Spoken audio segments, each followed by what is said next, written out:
everybody, and welcome to ABA Inside Track, the podcast that's like reading in your car, but safer. I'm your host, Robert Perry Cruz, and with me, as always, are my fabulous co-hosts. Hello, Rob. It's Diana. And it's me, Jackie.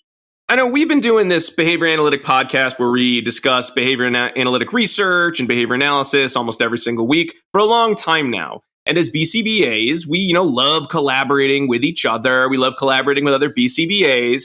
I hate to tell you this, if you're not collaborating with other people in the field of the helping professions, maybe you're missing out on some really fun and exciting opportunities to learn more and to also sort of disseminate behavior analysis in a non-threatening, overbearing fashion.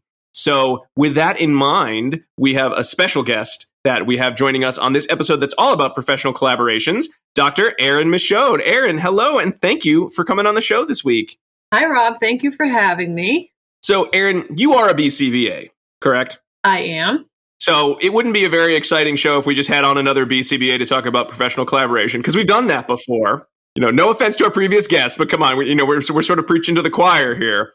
But you are not just a BCBA. Could you tell us more about that? Sure. So I went to grad school to become a speech pathologist. That was my first career path. When I graduated, I started working at the New England Center for Children. When I started, I knew very little about ABA beside what I looked up before my interview so I could sound smart. Nice.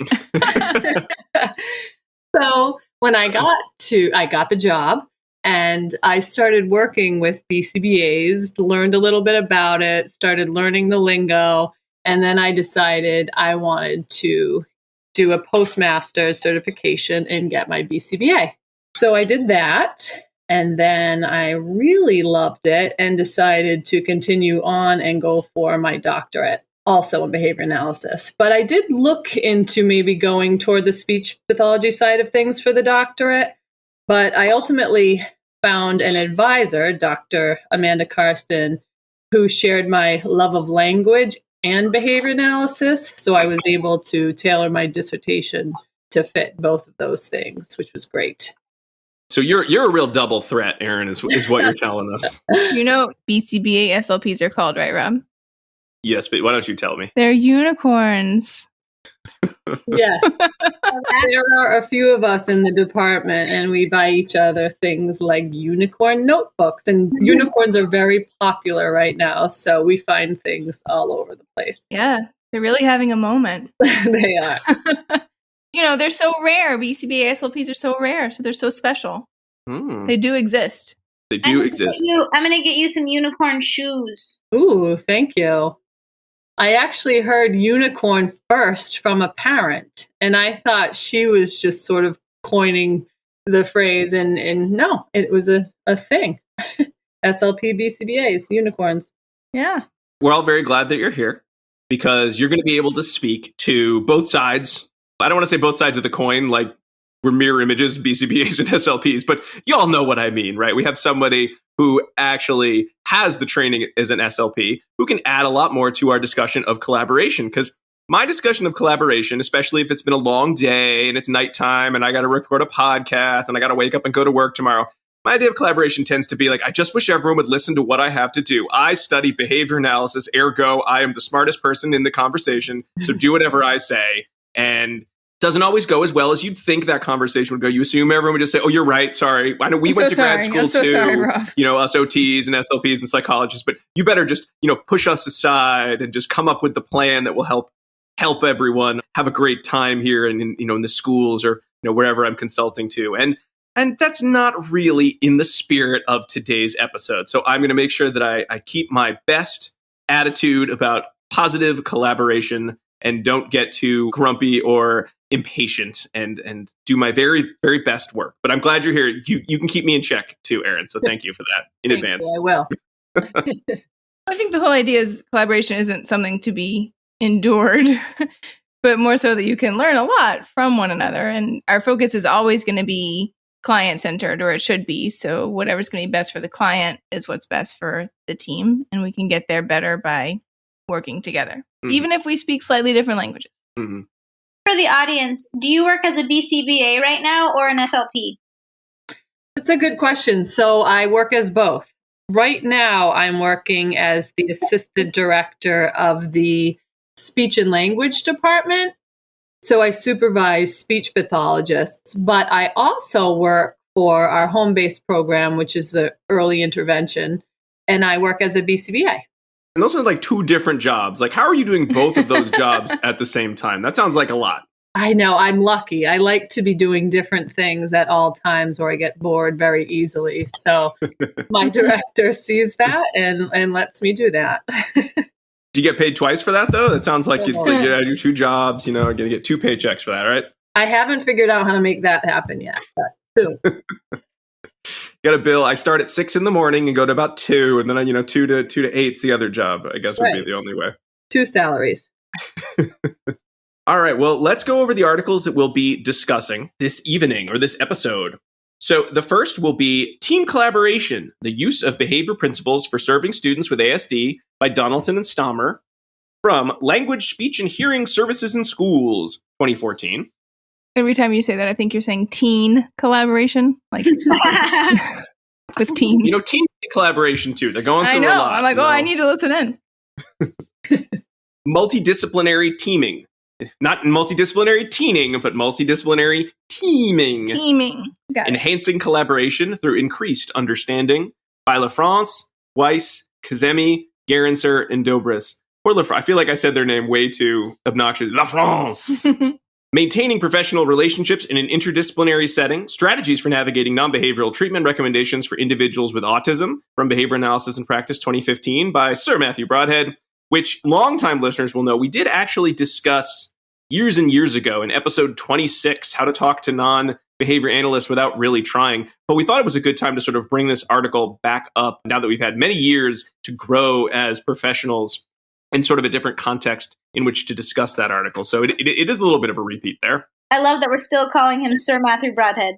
I think we tweeted that at him once, and he did give us a like. So I assume that means he's approved. Cool with it. And in response to that article, I'm not going to read the whole title again, Lucelli from Behavior Analysis and Practice 2015. Nice. My favorite kind of paper, the one-page response paper. It's like, I think you did a great job. Remember this, but otherwise you did a great job. Yeah, you know what kind response of paper sandwich. You know what response it's going to be if it's a page long. You're like, it's going to be a positive response, but it's 30 pages. Like, ooh, they don't like what they're responding to. All right, so those are our articles. So before we get into some of the discussion of these articles, I would love everybody to share a memory of a time they felt that they were positively collaborating with a non-behavior analyst. And maybe a time now that they're thinking about it, maybe preparing for the show, they're reflecting, I could have done that collaboration more appropriately, or I wish I'd taken more from the collaboration. Can I start? No. No. Yes, you may start, of course. Okay, so mine actually happened a few years ago doing research.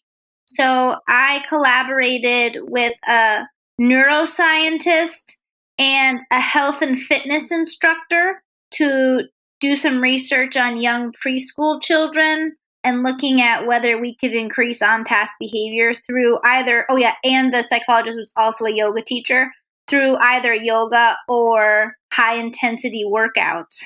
And it was so fun because I got to teach them all about single subject design, and now they love it, right? And it was fun for me to learn about how they viewed research and how they would structure procedures, right? Because, the yoga teacher made the yoga procedures, the health and fitness study person made all of the high intensity exercises, and we used a data sheet from health and fitness studies. We modified it slightly, but it was just so fascinating that we could all come together and turn out a really good research project for ourselves. That's great. And an off the beaten path collaboration. Very nice. Thanks, Jackie. Does anyone else have a positive remembrance of a collaboration? I have one. I have been working with a vocational specialist and someone who helps students get jobs, work through those jobs. And it was really great to collaborate with her because she talked to me about what the student was struggling with. And it pertained to speech and language and interviewing and asking other employees for help. And I was able to help the student with those skills. So our collaboration worked well for that particular student in his job. That's great. Very nice. Good collaboration example. How about you, Diana? Well, Rob. I've never collaborated. I know, right? I'm a lone wolf, Dottie, a rebel. I know that Pee Wee Herman reference. Nice. Is that the first? You've heard it here first, folks. The first reference Jackie has gotten on an episode. Ever. Maybe since episode 26, actually. I've had a lot of opportunities to collaborate with people, but most of them have occurred within a very safe, like ABA heavy setting, right? And that's totally different than collaborating when you are maybe the only BCBA, right? Or people have a different perception of what behavior analysis is or what it is that you do. So I feel like I could easily give you lots of like really rosy examples. But one that sticks out to me was a situation where the people I was collaborating with were much less familiar with behavior analysis. And this was in the context of EI, early intervention. So every early intervention child has a case coordinator that's affiliated with their EI. And some of them have worked with BCBAs before, but it's still kind of like relatively new territory. So some of them hadn't. And it was definitely a mixed bag. So I could give you like, you wanted a positive and a negative. I could give you both. But the positive one that I'm reflecting on was someone whose background was in social work, I believe. Mm-hmm. And I don't know if she had the same takeaway from it, but I worked with her many different times on several different cases. And I learned so much from her and how to work with these young children and their families, because EI approach is like whole family oriented, right? And as a BCBA, I feel like our tendency is to try to jump in and like tackle a problem, perhaps before we fully understand the problem, which is something that I'm working a lot on, and I think our field is working a lot on. But she was able to demonstrate to me how you can take your time, how you can talk to the family, how sure there might be things to target, but understanding how to target them and when to target them, and ensuring that the family's benefiting from your being there has a real art to it. And I think that, my practice and the way that I function as a behavior analyst was influenced so much by her. That's all I gotta say about that. I really feel like that was, I hope that she also feels that it was a good collaboration, but for me, it really, really was. And it's a lot of different ways to approach the situation. So, reading these articles, preparing to discuss collaboration, having had, maybe some years since some of your least collaborative moments, does anyone want to, step up and share maybe a less than glowing moment where collaboration would have led to a better outcome, whether you would have learned something that you otherwise didn't get to learn, or whether you found yourself asked to not join the team at the next time they get together for a meeting because they learned all they needed to from you? Anyone have any anecdotes there? I'll tell you one too. Go for it, Jackie. So I started out as a new BCBA, right? I passed the exam, and then I instantly went to consult in a Montessori school. And I went in like guns blazing. I'm better than you. You need to do what I say. So step one, Jackie, schools don't like it when you come in with your guns blazing. It's really not safe for the children. No. Yeah, especially at a school, right? If we're like an outdoor camp, maybe like a Boy Scout camp, perhaps they'd have been okay with it. But yeah, I went in like, I know exactly what to do. They were like, I don't think this is going to work. And I was like, of course it's going to work. It's obviously going to work. And so this is my lack of collaboration. And it went horribly. So everything about it went horribly. Did it go horribly in the sense of people just didn't want to listen to your recommendations because of the way you weren't being collaborative, in that it just, you had good recommendations, but they just weren't jiving with sort of the procedures in place, a little bit of everything? It was a little bit of everything, I think. Like, I was doing a good job collaborating with the parents, but not a good job collaborating with anyone else. And so they kind of saw me as the enemy, right? And that's what you don't want to be when you have to work with someone. Very true. I think that if it was me now, I would come at it a completely different way. Like I might ask some questions first, do some observations. I have one that I can share. I collaborate with other speech pathologists, of course, and there was one particular case where we were both working toward teaching a student to use an AAC device, so a speech generating device. And I was using more of the principles of behavior analysis to teach, and she was using more of a modeling. So, the teacher would model on the device without requiring the student to then use the device or provide reinforcement. And we really tried to come up with a solution that sort of suited both of our opinions on what to do, but never really came to an agreement. And even with research, there's a little bit of research on the modeling with AAC, not for children with autism at this point. But, we failed as far as not collaborating to come up with common ground. And I would do things differently now.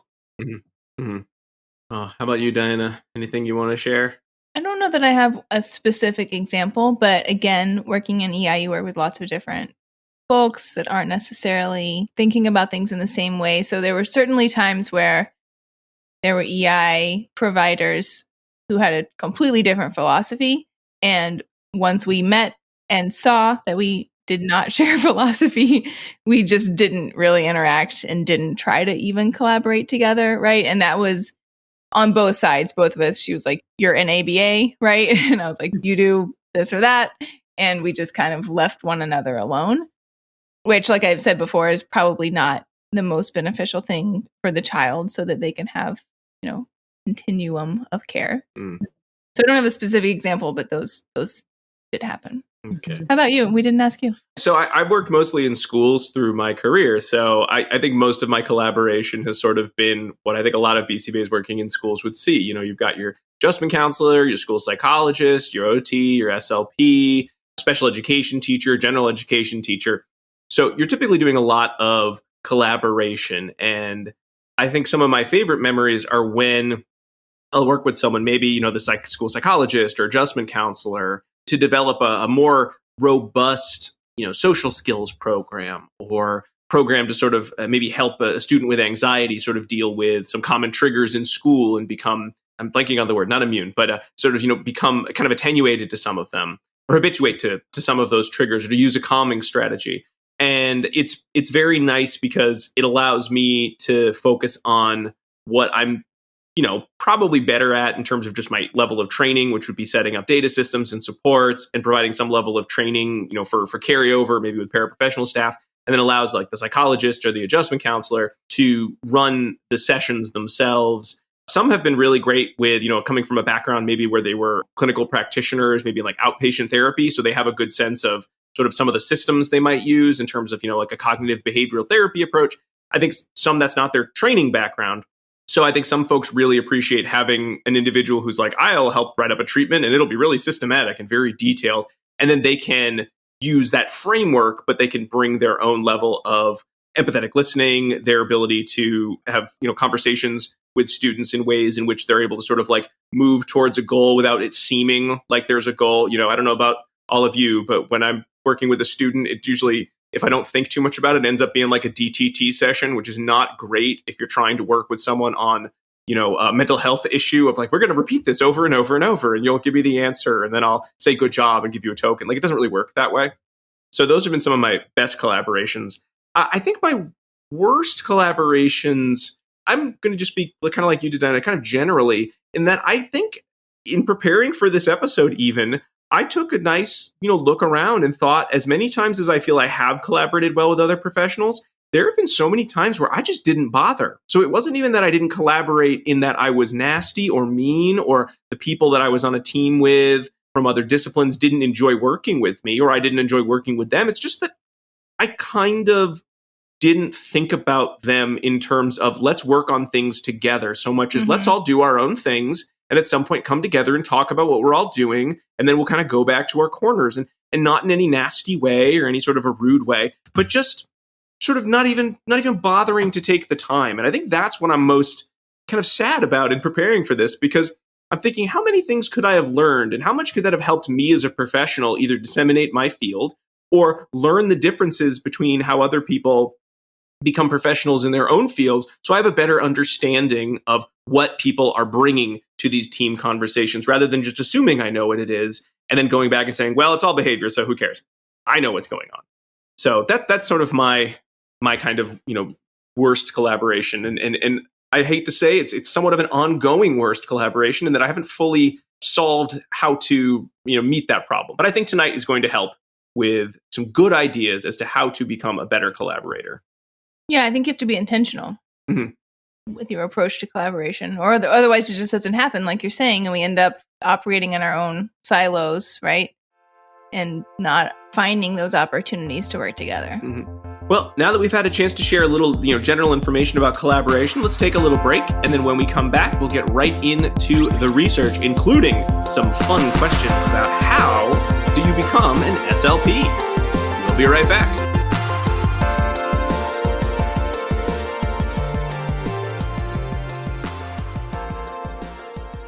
Do you want to be a BCBA? Sure, we all do. Now you can come to Regis College in Weston, Mass. to get your graduate degree.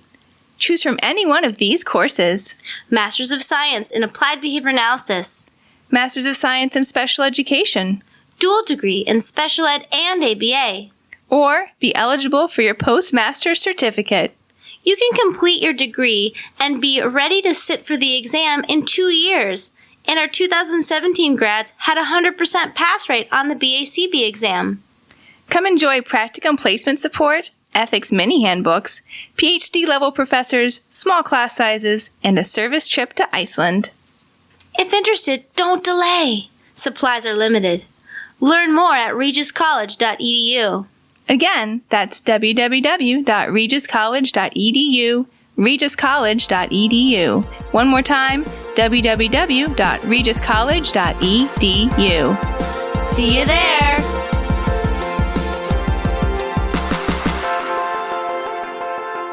And we are back talking with Dr. Erin Michaud about professional collaboration. But before we continue our conversation and get more into the research, I wanted to remind our listeners that ABA Inside Track is ACE approved. By listening to the show, you're able to earn 1 learning credit. Just head to the website after you finish listening, abainsidetrack.com/getceus. That's GET-CEUS, where you can enter in 2 secret code words. I'm going to give you the first one right now. It is ARK, A-R-K, ARK. Like Noah's Ark, the big boat, or the Ark of the Covenant in the Bible. But I mostly know it from the Raiders of the Lost Ark movie with Indiana Jones. Okay, so I feel way better that I didn't screw up the word, that Noah's boat was called an ark. It was an ark, yes. Oh my goodness, you just saved my life. Oh, good. Thank you. You're very welcome. Whichever ark you're thinking of, whichever biblical ark you're thinking of, it's A-R-K, ark.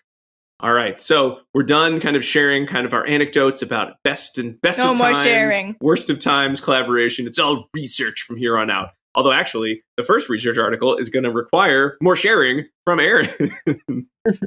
So one of the things that all of these articles kind of have in common is a positive take on professional collaboration, which is why we chose them, why they're part of this episode.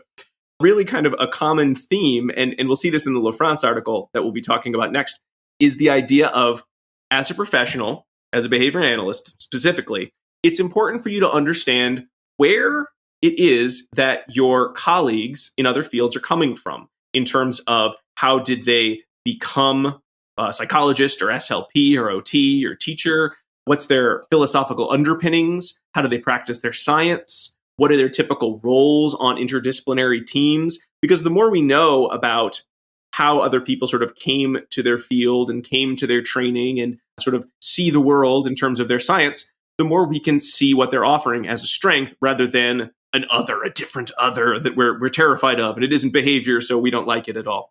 And that would allow us to, again, come at it from a strengths-based approach of what can all individuals bring to a team rather than why are these people getting in my way? I'm the behavior analyst. which I feel like I'm going to keep coming back and tooting that non-collaborative phrase this whole episode. I apologize. I mean, I don't want to say it's a stereotype, right? But it is a stereotype that we're working against. Mm-hmm. And I guess I don't want to say it's a stereotype because it is at least sometimes true. Because it's a fact. Right. It's not right. It's not a misunderstanding necessarily. It is often how we are perceived in collaborative situations, which is something that we behavior analysts need to work on. Mm-hmm. Hence the topic. So in order to better understand, because we only have one individual here who is, well, I guess I'm still a licensed teacher in the state. Yeah, you are. But no one wants to talk to me anymore. So Rob only collaborates with himself. Yeah, actually, all these examples are just Rob and Rob. You know what? As a teacher, as a special education teacher and a BCBA, I'm always collaborating the best. Sorry, folks. Since, Erin, we have you here specifically so that we can, practice what is being preached in these articles and learn more about becoming and the science behind speech and language pathology. So are you ready for the lightning round of questions? I'm ready, I think. Okay. Well, you're already an SLP, so you should. So this should be pretty easy. And again, a lot of these questions came from the Donaldson and Stahmer article, as well as a couple from the LaFrance article in terms of what is it that it's important for us to know with our interdisciplinary colleagues. All right. So the first question I have for you, Erin, is typically, what is the role of an SLP on an interdisciplinary team? It's a great question, Rob. And it really depends on the setting. Like Diana was talking about before, when it's an ABA heavy setting, our role's a little bit different than when we're working on a team in a public school, where the behavior analyst might consult and the SLP really provides most of the services for the speech and language goals. There's definitely overlap across both ABA heavy settings and public schools. Functional communication being something we both work on and should, and truly when BCBAs and SLPs work together, I think it's the perfect marriage. We help with, for example, the topography of that functional communication, where BCBAs help tell us, what the function is that we're working toward. It's like the complete package, form and function. I agree. Yeah. In terms of being an SLP, and specifically in your case, an SLP and a BCBA, can it be hard to, have a clear role? Like, have you found yourself in teams where you're expected to serve both roles, or it's sort of unclear whether you're supposed to be serving as the SLP or the BCBA, or exactly which kind of hat you're supposed to be wearing at which time? Yes, I'll definitely read the room. Like, is this an SLP heavy room or a BCBA? And I go toward whatever it is that I'm feeling at that point. But you're right. Truly, there shouldn't be a divide. If I'm working, say, to reduce problem behavior, yes, I'm the BCBA. But as far as, increasing language, in speech and language, I think that a good SLP, BCBA, or a unicorn can speak to both and wear both hats at the same time and hopefully win over the room with, how they're going to achieve that. I want to get into some of the kind of the underpinnings of the SLP lifestyle, profession, I should say. Lifestyle is really, I did not mean it to sound as dismissive as it totally came out to be. Sorry about that.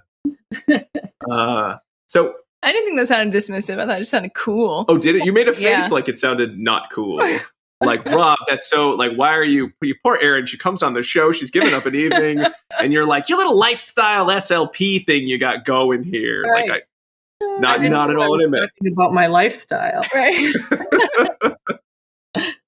So when we, talk about behavior analysis, and we're not going to read the section in the article. So most of the Donaldson article does tell SLPs, this is what a BCBA does, which is great. However, as a BCBA, if you read that article, you're like, yep, that's what I do. That's who I am. Yeah, but it's published in a speech journal. Exactly. Right. I'm the one that added that article because I think that it's awesome. And Donaldson comes at this in several different ways, I think, of looking at how to grow the perspective of the clinicians that she's talking to.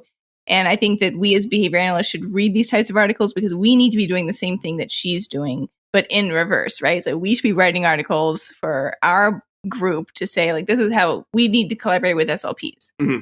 Yes. And OT. I love how you expressed that, Diana, because some of not my take home, but some of my thoughts on Donaldson was, for listeners, like, you don't need to necessarily read the text as much in this because it's in a speech journal about BCBAs. However, I did love how much of it was written from it felt very collaborative in terms of how it was written, as to here is a really cool thing that BCBAs do. Like, let's appreciate what they're bringing to a team, given that, historically some of the speech and language scientists have not really gotten along very well with behavior analysts, sort of in the way back, in the before times, which I think brings me, Erin, to the next question. What are the guiding principles of a speech and language pathologist? So in general, the guiding principles are to disseminate best practice and standards in our profession within our scope of practice. And our scope of practice is large. So not only are we working to improve communication across many disorders, we also work on improving swallowing disorders. Mm-hmm. So it's a bit different than behavior analysis, where there's, general ABA principles. Our guiding principles is to use best practice toward our field that encompasses working with such a variety of disorders. Mm-hmm. I see that as kind of, and this LaFrance talks about this in her article too, how behavior analysis tries to have like our principles, right? And the foundations of our science. And the LaFrance article suggests that maybe there's more theories in speech because you're doing more. Yeah, and they refer to it, I think, as eclectic, and I wouldn't disagree with that. Mm-hmm. We are doing a lot.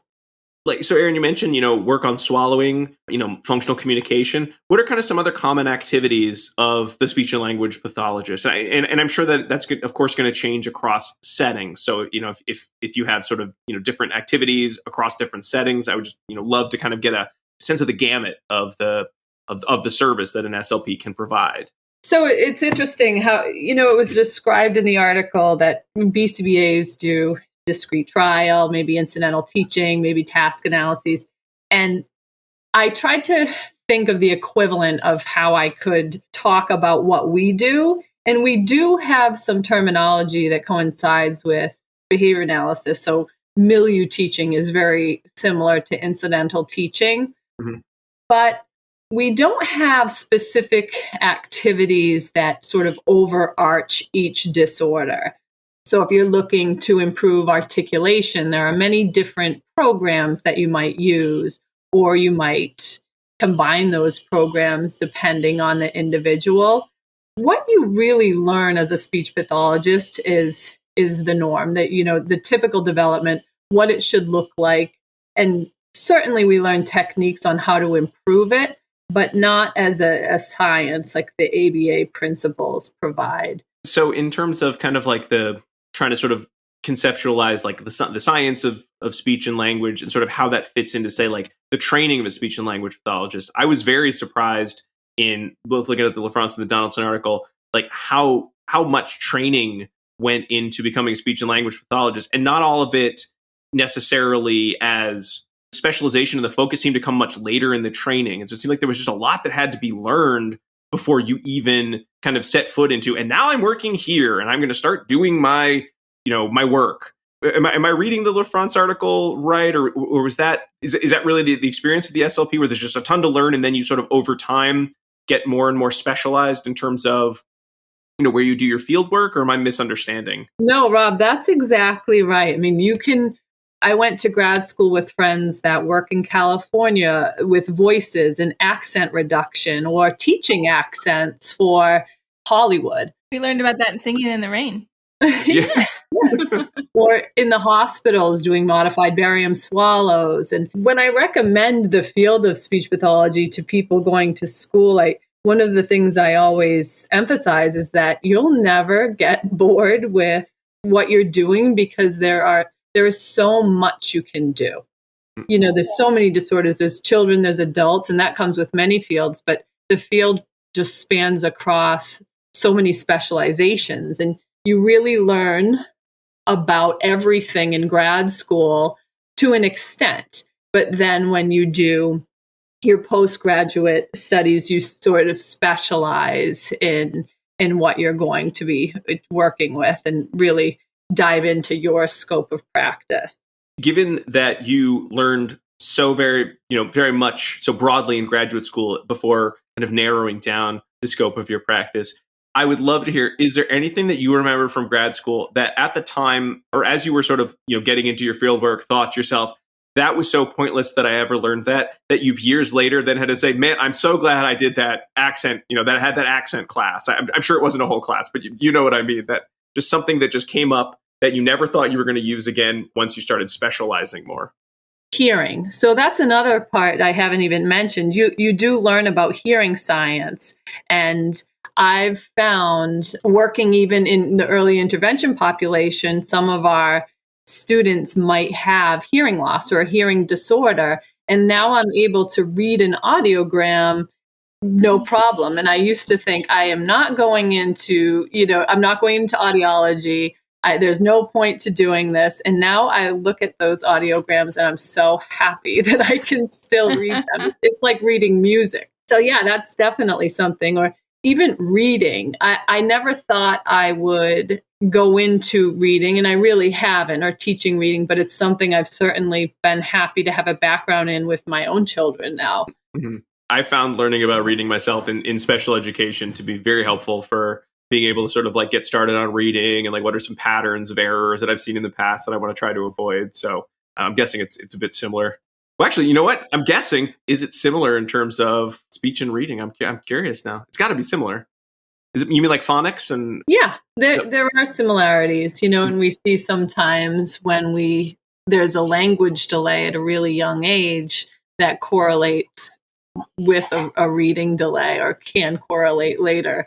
So we're on the lookout for that at a young age. I really love the training format that you have, right? Because you are not unnecessarily putting someone into a specific employment position that they're not qualified for, because you have to do all of your classes first before you get to do like your practicum. I actually like that. Sometimes I've thought about the benefits of the ABA programs doing that. OT does that similarly too. They do class first, and then it's like the last year that they do practicum.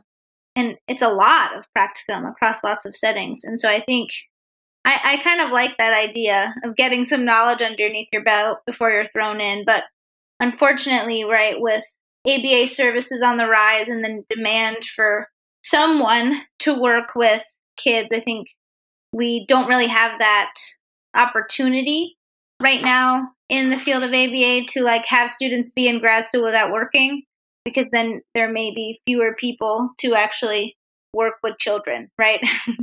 With our field growing exponentially, it gets a little more challenging. So, Erin, I know in the LaFrance article, there's a mention of barriers to collaboration, one of them being how all of our fields tend to have, specific language that we like to use, jargon that we don't want to get rid of it. We really love throwing it around like it somehow makes it more fun to talk to us. I don't know why. Are you all like that when you're sort of, I'm going to use manned right now because I just want everyone to know I'm real smart, because I'm not saying request or asking. Can you think of a few SLP jargons that, you know what, you want to collaborate, but you really don't want to give up, and you sort of wish BCBAs would just learn what it meant so that they would understand you a little bit better when you're using that term? Rob, maybe I'm biased, but I feel like the jargon is very heavy on the behavior analysis side. And in the speech pathologist side, it seems to me that we use more everyday language that can be understood. But maybe you'd speak better to that. Do you ever feel like a speech pathologist is saying something you don't quite understand? Or? No, but I always worry that maybe I'm out jargoning them and they're trying to be nice and use like common language because like, oh, this poor person doesn't understand anything except for behavior analytic language. I'm so sorry. They're just, trying to be understanding. They're paying attention to the context of all my big words and they're humoring me. So I'm not sure, like, are there words that, when you're wearing your SLP hat, you'd love to throw out because, you also would feel like, what a great word, what a fancy science word I'm using right now. Like that grad school is, really paying for itself with this terminology, so that's always my fear, that I'm not allowing other people to jargon because I took all the jargon away. So something we learned about were Brown's grammatical morphemes, and it has to do with language development. And it's certainly something I don't think everyone knows about. But when we're talking to other professionals, we don't use that jargon. And it's funny you bring up MAND, Rob. When I started at the New England Center for Children, I had a sticky note on my desk that said MAND equals request. And I only kept it there for about a week because I quickly learned, what the jargon was, but I wasn't trained in that at all as a speech pathologist. So I walked into an ABA setting and there is a lot of jargon. I think that can be a common complaint.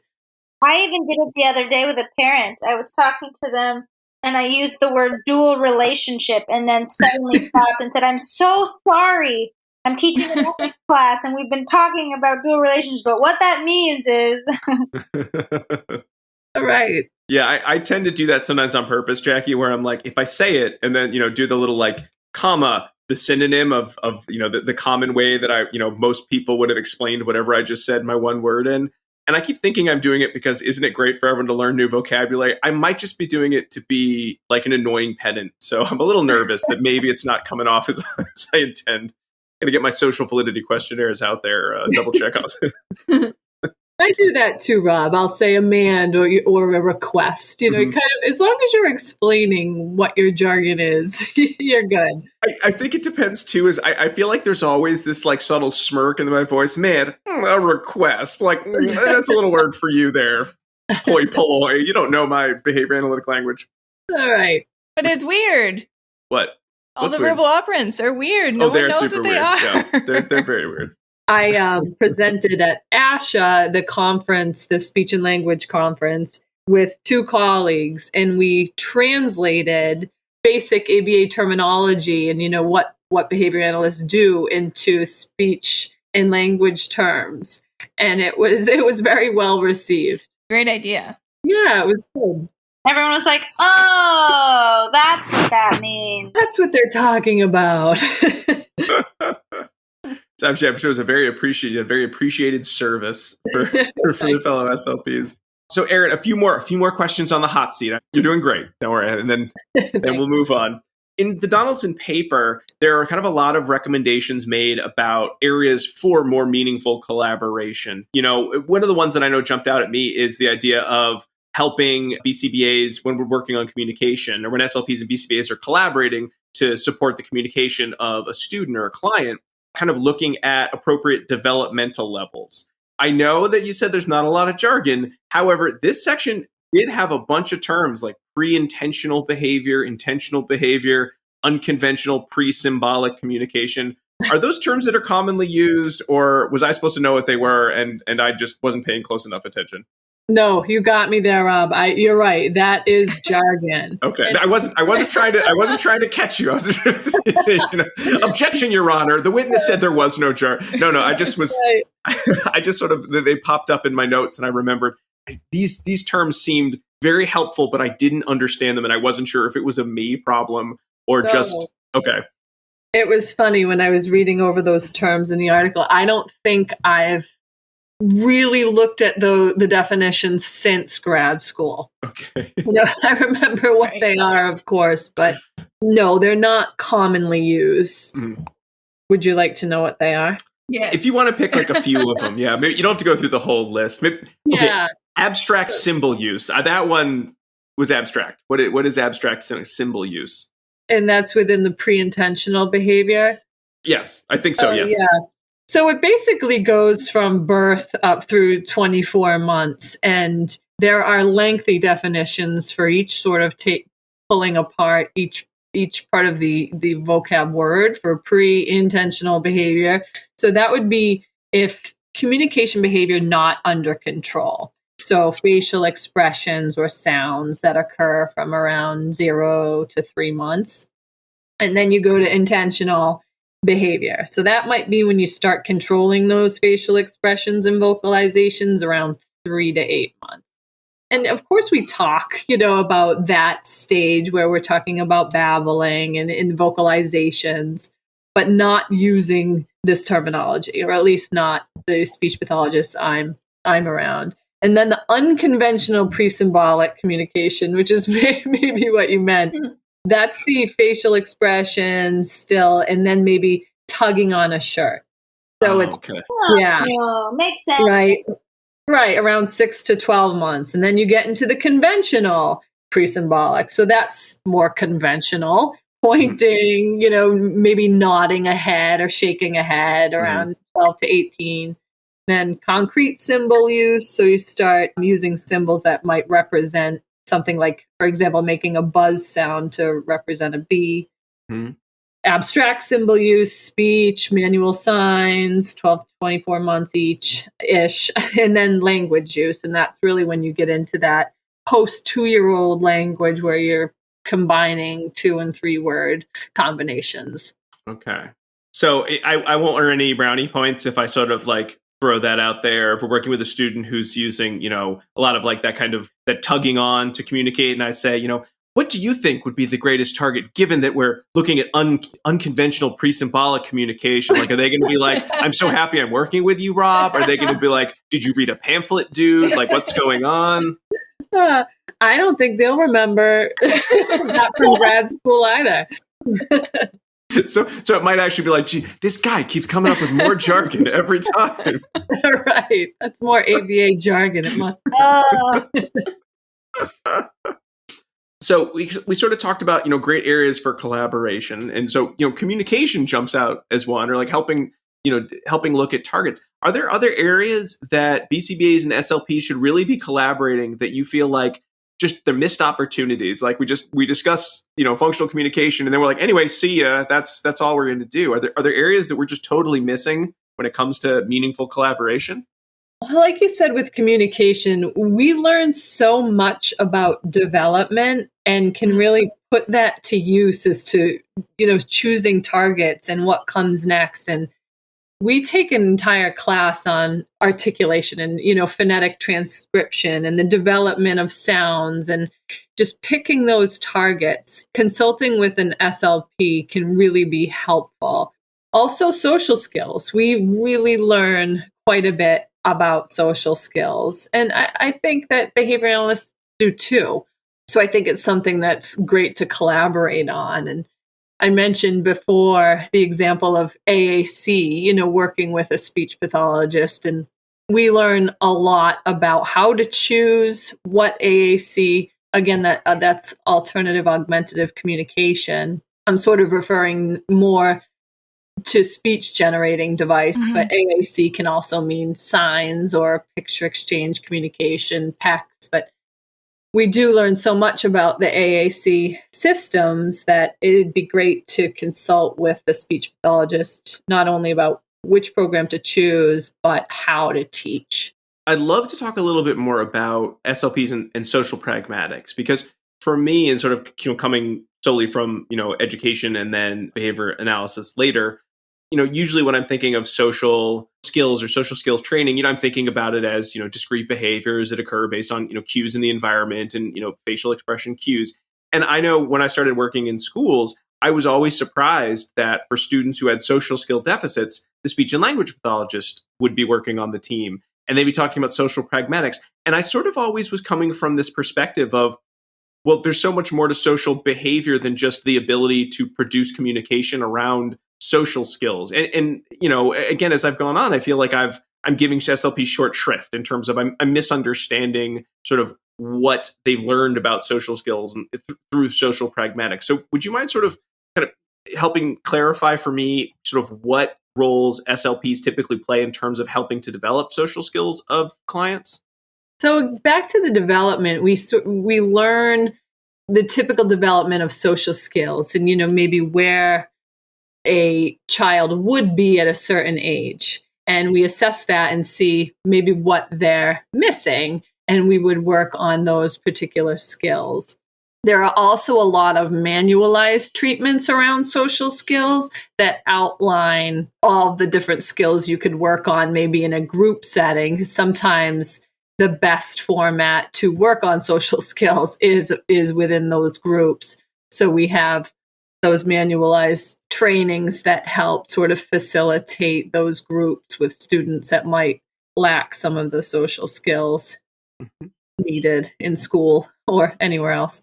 That helps clarify how that collaboration can happen a lot more. Thank you. And I think that's really important for BCBAs to kind of hear, right? Because I think sometimes BCBAs think social skills is my turf. Yeah. Right. I mean, especially with autistic students. Right.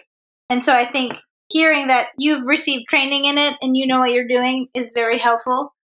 And I think will facilitate more communication. Yeah. And understanding that trajectory of development and the complexities therein is not easy, right? And I know you're saying like, oh yeah, BCBAs like get that too, but we don't typically have a course devoted to child development or social skills development per se. So some people maybe have more experience than others as far as like sort of the practical application that they've learned through clinical practice, but it's not something that's formalized within our training for the most part. So I think we should definitely be getting assistance wherever we can in understanding child development. I mean, and language is social, right? So it makes sense to me that those two things would go hand in hand. Mm-hmm.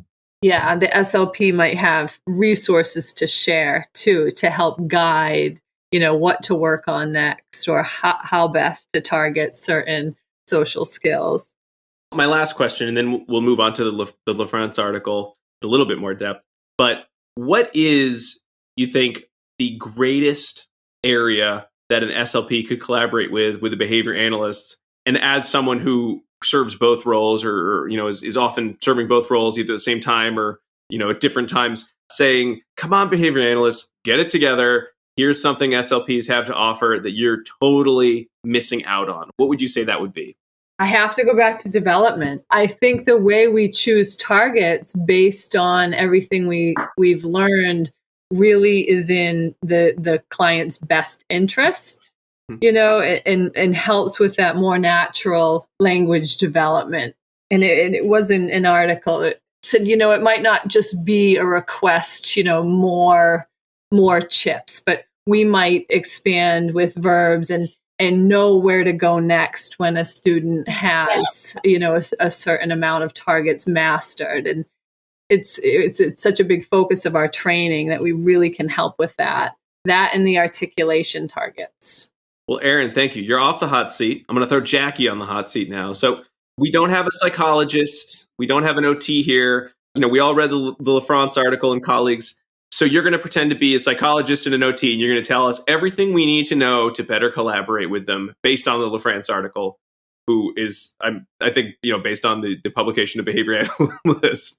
But yeah, so I think, this article, I loved this article. I make sure all of my students read the article in one of my classes. I think it's important because I sometimes think as behavior analysts, we're not necessarily thinking about how our philosophy may not align completely with other disciplines and how that sometimes is okay because we may be looking at things differently, right? But I think the most important thing to think about when we're collaborating is that we all want the same thing.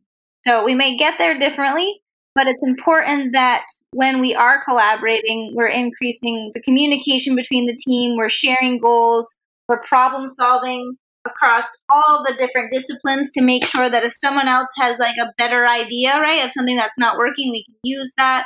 And then ultimately evaluating the program for the best interest of the client. And what we all said in the beginning was, here's a time where it went well, and wow, did it go well. And we made, great progress with our client. And I think that understanding that as a behavior analyst is a really nice starting point for us to gain more acceptance in, traditional outside of behavior analytics settings, right? The most common thing I hear is that BCBAs are snooty. They don't want to collaborate and they don't want to listen to me. I've heard it a lot. I've heard it from across everyone. Like I have OT friends, I have speech friends. sometimes when we're talking like outside of a client case, like not on a client case, but just talking, one of my speech friends says something, I'm like, oh, that sounds cool. She's like, wow, you're going to listen to it even though you're a behavior analyst? Like, that's not what you want to hear, right? Right, no. When you're, and this is like a good friend of mine, that's not really what you want to hear when you're, talking across disciplines. The one thing that the LaFrance article does is it breaks down ABA, SLP, OT, and psychology into philosophical underpinnings, their scope of practice, and their specific training requirements. To see, where do we fall in some similarities and where do we differ? And I think I liked that they talked about the philosophical underpinnings because, that's what ABA prides itself on, right? We're like, we're a natural science. We look at behavior. We use the deductive model. We look at antecedents and determine function. Like, that's our jam, right? And it's important to note, too, that a behavior analyst wrote this paper because I think it is slightly biased toward the behavior analytic approach, right? When they talk about psychology as a philosophical underpinning, psychology is huge, right? So it's looking at all modification of human behavior, and they talk about it through the lens of psychological principles. And because there's so many fields within psychology, there is no single unifying principle.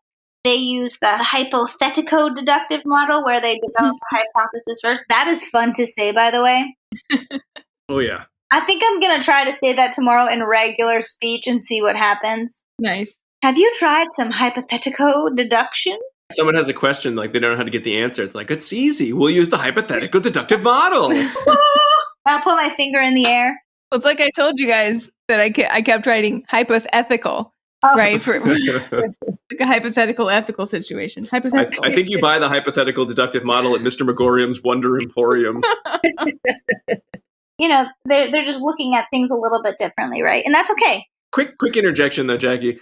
I know behavior analysts, we've all talked about it. We've all seen it. Maybe we've even done it. Have the reputation of being snooty. I always wonder, how do psychologists not get a reputation of being snooty? Because just given how broad that field is, I would think that would be the field, if I had to pick one of the group here, that it's like, of course they have an answer for everything because they have a billion different, areas of specialty that they probably can pull from some journal they read or a class they took back in their, graduate school because it's just so big. Okay, but being a behavior analyst, I mean, from our perspective, I think psychologists are kind of snooty, right? They completely say like, oh, ABA, that's a thing of the past. It's dead, right? Like I've read many articles on that. And when talking with psychologists, even in my own profession, like in my colleagues of mine, it took a long time for them to even validate ABA was a real thing. And some who are no longer there didn't, right? So I think they are also snooty. Okay. But that's me. What do you think, Diana? If you're like a clinical psychologist, you've gone to school for a long time.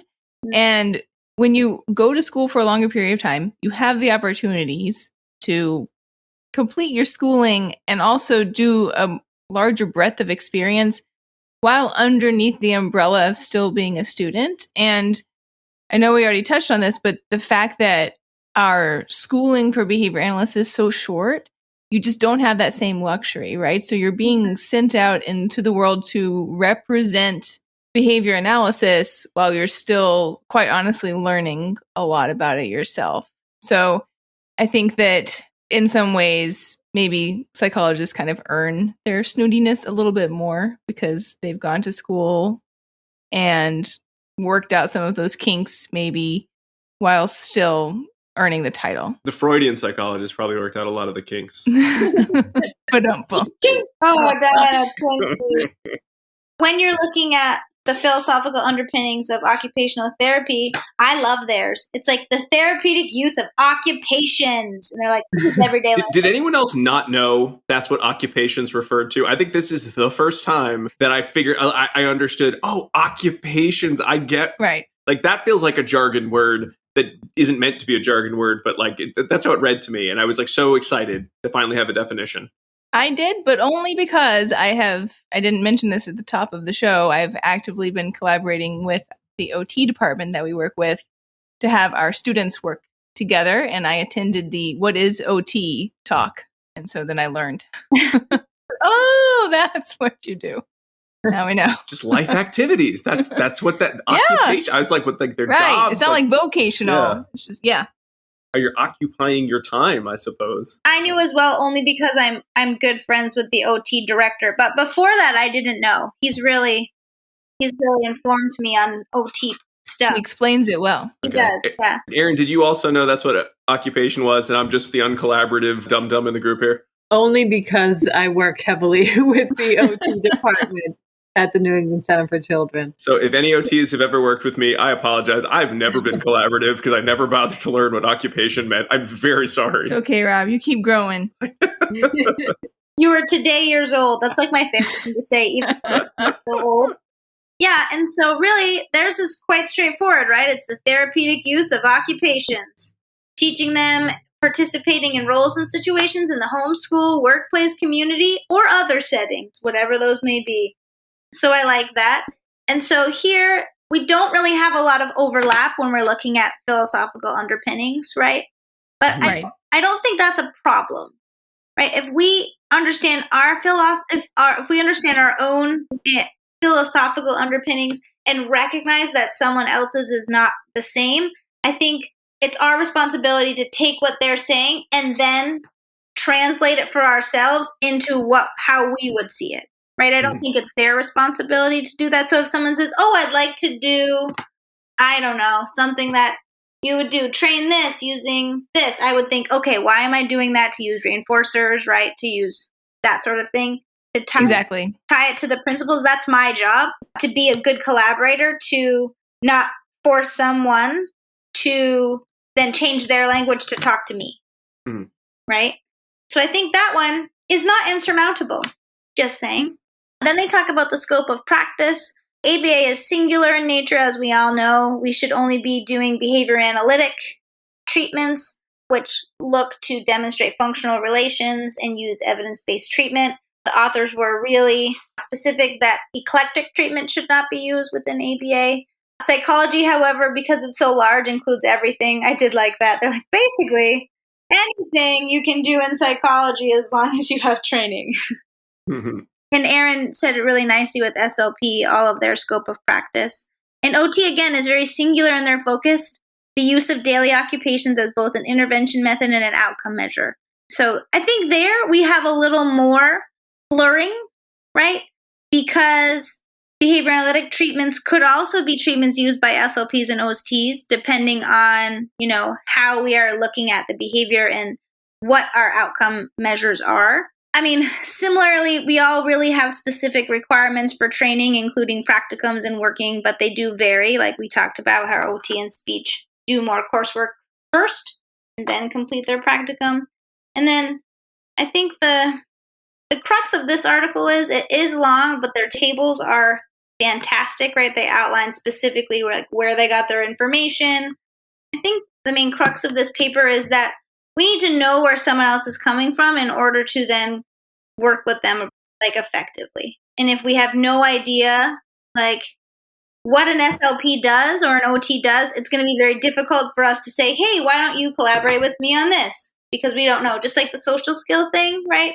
If BCBAs don't know that SLPs have training in doing social skills, we may be more reluctant to pass off some of that responsibility. Yeah. I think in the realm of toe stepping, right, the BCBAs are probably more likely the ones who are actually stepping on toes. Yes. Mm-hmm. As far as specific training that people have received, right? To me, I think if you have the opportunity to collaborate, you should definitely take it. And if you're the BCBA in that role, what we are usually more trained in or more singularly focused on is how to teach. And that's something that we can often bring to the table, is analyzing what's going on, breaking skills down, looking at all the varying components that could be going wrong, right? With why some skills not being learned, and being able to really evaluate carefully adjustments that could be made so that that skill can be learned better. But in decision making with what's going to be taught, there's so much room for working with someone else. And it's all, again, in the best interest of the client and what they want to accomplish. I kind of want to ask everyone's opinion. So when it comes to learning more about the other disciplines that we are most likely going to want to move into collaborative relationships with, certainly I think the LaFrance article is a great starting point because that group did almost all the legwork of gathering all this information and sort of summarizing it. But in terms of learning more about the other disciplines, do we agree, disagree that it's appropriate to sort of ask those we're collaborating with to tell us more about their field?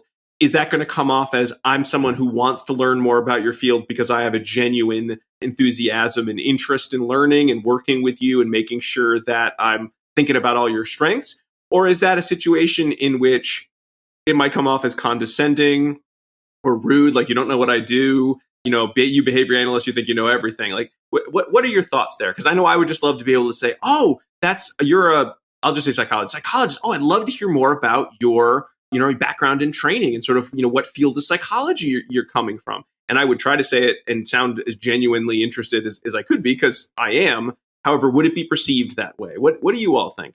I can weigh in on that. I think psychology might be a little different because you couldn't necessarily sit on a therapy session. Mm-hmm. But I think both asking the professional what they do and even asking to observe a session. Mm-hmm. I find I've learned the most from seeing the OTs or the PTs or even, behavior analysts do what they're going to do. And not only can you learn from them, but you might be able to weigh in and be helpful and offer something helpful to them, or even inviting them to see what you do. And I don't think that would come off as condescending.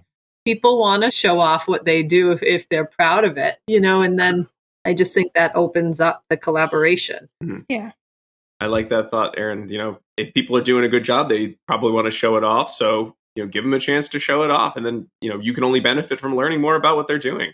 And I've found more times than not, you help each other. Mm-hmm. There might be something, the child loves from a preference assessment that you can tell that SLP about or vice versa. You both have important information for each other.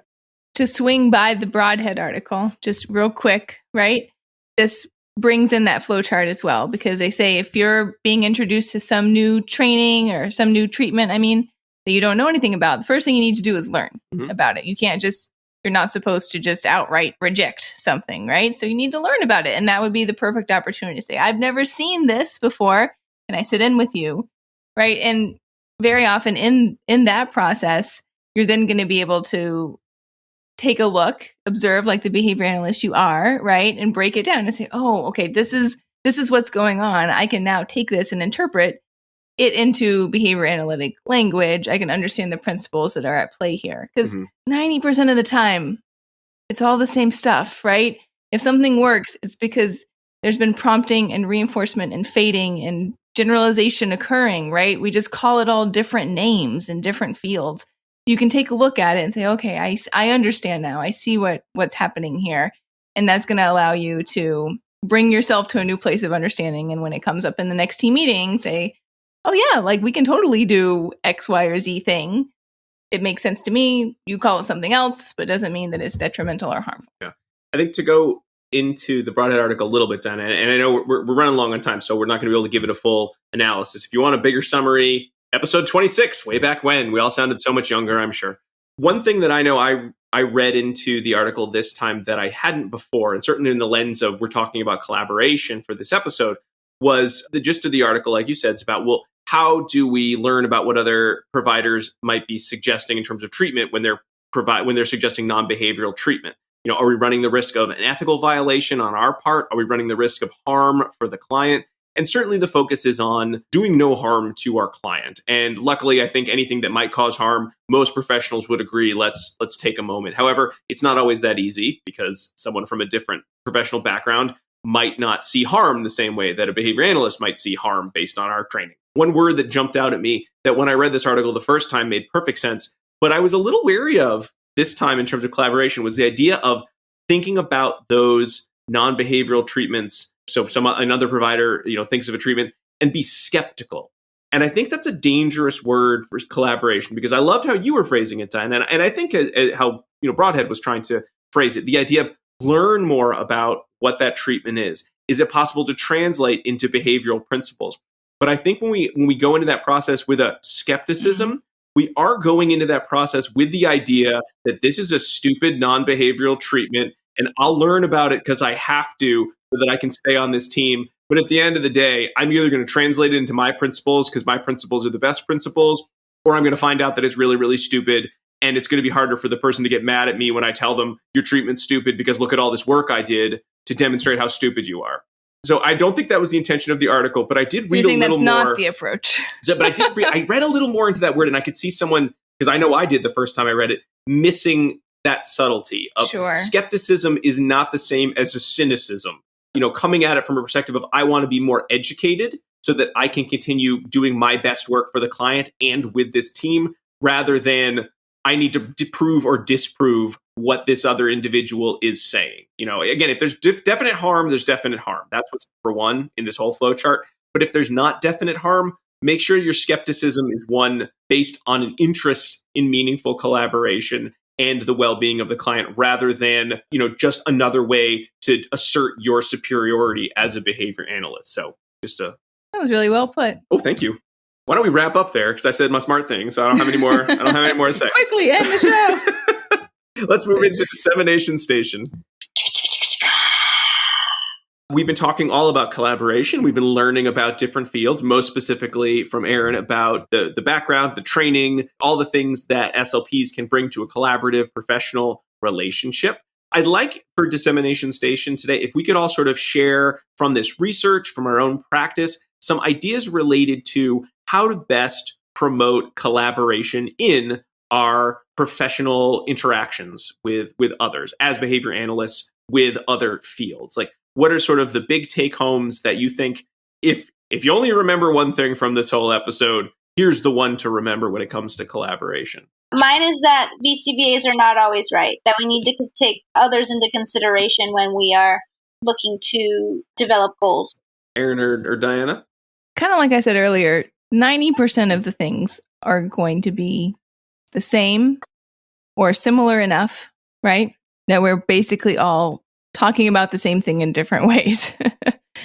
So I would approach it from that perspective and come into the relationship saying, we're both here to learn. I want to know about what you do, right? I'm here to tell you about what I do.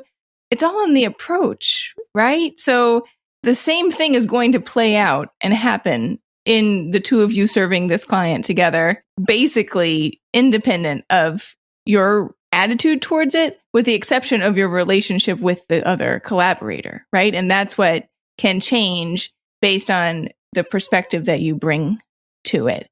So whenever I talk about collaboration, be it with other providers or with parents, right? I like to use my improv comparison, right? So in improv, you keep the relationship going by never flat out saying no, right? What do you say, Diana? You say yes, and that can be used in these types of relationships as well, even if you don't fully agree with what the other person says or does, right? Or you might say it in a different way, or they didn't do it perfect to your own specifications, right? That's not the end of the conversation, right? Unless it's like Broadhead says, like there's a clear danger, you're not going to stop the interaction and say, no, I'm not participating anymore. You're going to say, yeah, I like what you were thinking. And I also wondered if we could do this part too, right? So you're just adding on to it. And together, the two of you are going to shape one another's behavior such that you create something together that's going to best serve your client. Mm-hmm. I agree, Diana. Yes, and and in the Broadhead article, we didn't touch upon it, but the social validity, I think that's important. If you're feeling for some reason that you're not being well received as a behavior analyst or an SLP, it wouldn't hurt to reach out and see how you're coming across to the other professionals. You might learn something very important that helps you to collaborate in the future.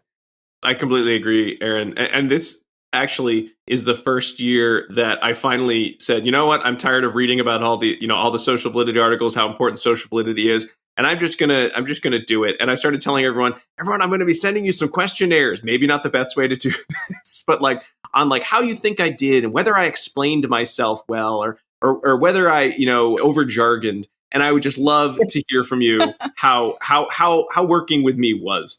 And I actually did that this year. I have a note in my calendar because it's almost the end of the school year. So I'm going to send out another batch of them to any of the individuals I've worked with since my first round of them. And I told some people I was doing that, and they thought that's the stupidest thing I've ever heard. But you know what? I thought it was a good start for just we collect so much data and don't want to analyze data all day. Well, let's look at some of that social validity data, because the best way to know, I guess you could assume people talk to you, so they must like collaborating with you, but maybe not. Maybe there's something you could do better. Was it helpful? I did find it helpful. I had a couple people come up with some thoughts that I really wasn't thinking of that had to do with kind of another thing that was in the sort of Lucelli Broadhead, dyad of papers. The idea of, what is your role on a team? I had somebody who had some feedback as to something they thought that I could do to help the team, which I hadn't thought about because I hadn't put it in my definition of what my role was on the team. And then reflecting on it, I was like, you know what? I don't think I ever asked as explicitly as I needed to what my role was on the team. I sort of just, showed up and, said a bunch of jargon and said, I'm going to man my way out of here. And then push some papers around. Yeah. I was like, here's a graph. And then I left and I didn't realize there was more that they wanted me to do. And I could have asked that. So I then did do that. So it did change my practice a little bit in that regard. If someone sent me a social validity questionnaire on their own behavior, my opinion of them would automatically go up. Yep. Yeah. I kind of also do it in the sense that when I send that, I feel like most people will be like, oh, that's so sweet that he cares what I think. And we'll say nice things just because that's how they, am I kind of cooking my data when I send it in a little email, in a Google form in the email? I'm like, thank you so much for taking that. I care so much about your opinion. And I genuinely do. But it's really hard when someone sends you something talking about how much they care about what you have to say to not immediately be like, well, you're the best person I've ever talked to. Thank you so much. I brought donuts for the break room. Yeah. And I'm biasing everybody with my social validity questionnaire. It is no longer good. All right. Well, I think we've all learned a lot about collaboration. We've learned a lot about specific fields. And I know I've already started, since preparing for this episode, sending some extra emails and including more people in some meetings that I probably traditionally would have said, everyone, here's my behavior plan. Goodbye. I've written it and it is amazing. And I'll see you all later when it's been a success. So I've already thought of some other people. You know what? I got to include them in that conversation before I just sort of throw it out into the world and assume it's the best thing because it's based on behavior analytic principles. Erin, if folks want to contact you to learn more about SLPs or about, what it's like to be a unicorn in the rarefied air that you get to breathe, is there a way that they could do that? Erin, Erin, Marie, Marie, Michaud, Michaud @gmail.com. All right. Well, we hope you enjoyed listening to our episode on professional collaboration. Thank you so much to Dr. Erin Michaud for joining us tonight. If you liked ABA Inside Track, there are a lot of other ways that we'd love for you to reach out to us. Certainly, you can subscribe to the show on Apple Podcasts, Spotify, Stitcher, or wherever you like to get your podcast. You can find us on social media, wherever as ABA Inside Track. You can find us on patreon.com/ABA Inside Track to find some extra bonus episodes and to subscribe where you can get these episodes a week ahead of time. When this comes out, I think we'll almost be doing our next book club, The Other Side of the Leash. It's a dog book for Jackie. Yay! That we'll be talking about. I've learned so much already, but none of it is relevant to professional collaboration, I suppose. You can find these episodes on YouTube with the YouTube subtitling feature, and you can go to our website, abainsidetrack.com, to find links to all of the articles that we have discussed today, to find the links to all of our previous episodes, and to purchase CEs if you are so inclined. And speaking of CEs, you probably want that second secret code word. Let me give it to you, shall I? It is Nepal, Nepal. It's a country in Asia. Why Nepal? Big, giant mountains there and everything. It seems like a very exciting place to be, but also because it reminded me of our previous code word based on a film that featured both code words. If you know the film, congratulations. If you don't, that's okay, but you probably should figure out what film it is. Nepal. All right. And then finally, if you ever want to reach out with ideas or give us some feedback on our vocal collaborations with the podcast, please do so at abainsidetrack@gmail.com. Special thanks to Dr. Jim Carr for recording our intro-outro music, Kyle Sturray for our interstitial music, Dan Thabit of the Podcast Doctors for his editing, and Hollis Urban from Sycamore Workshop for his visual design work. We'll be back next week with another full-length episode, but until then, keep responding. Bye! Bye!